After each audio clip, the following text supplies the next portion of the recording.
people take notice and they call you blessed. And you blessed because they call you blessed.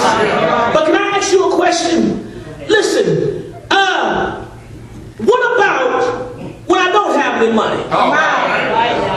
What about when my people call me broke?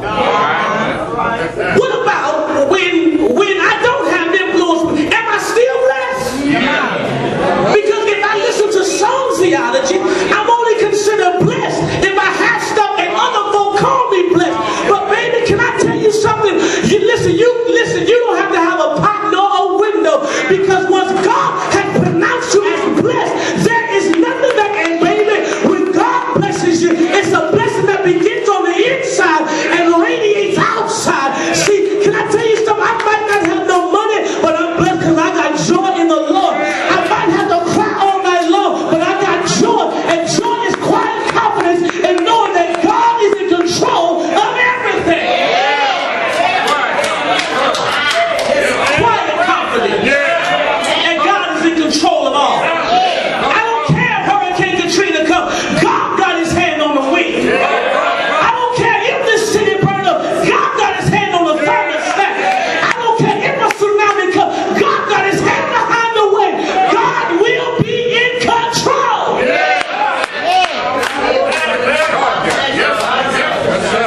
Yes, word. Good word. Yes, Lord.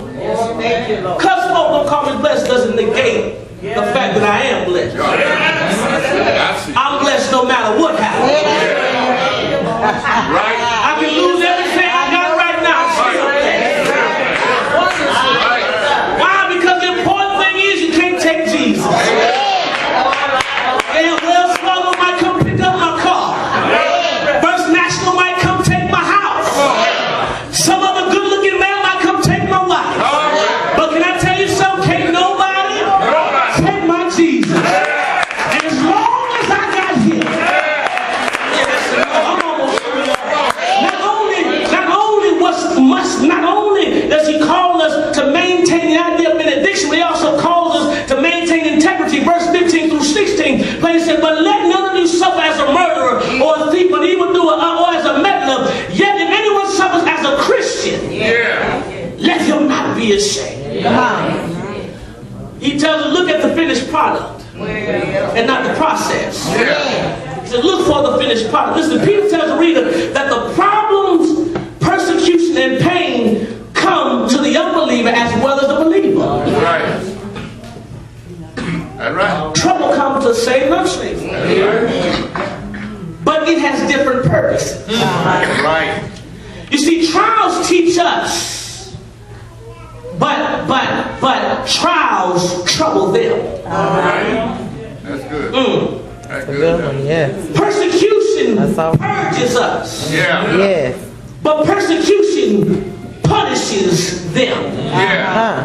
Problems purify us. But problems perplex them. Calamity gives us confidence.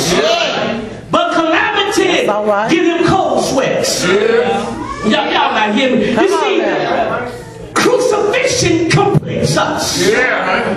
But crucifixion condemns them. Oh God. I want to feel happy on that right there. I don't know about you, but sometimes I felt like ASAP in the 73rd Division of Songs. ASAP said, truly, God is good to Israel.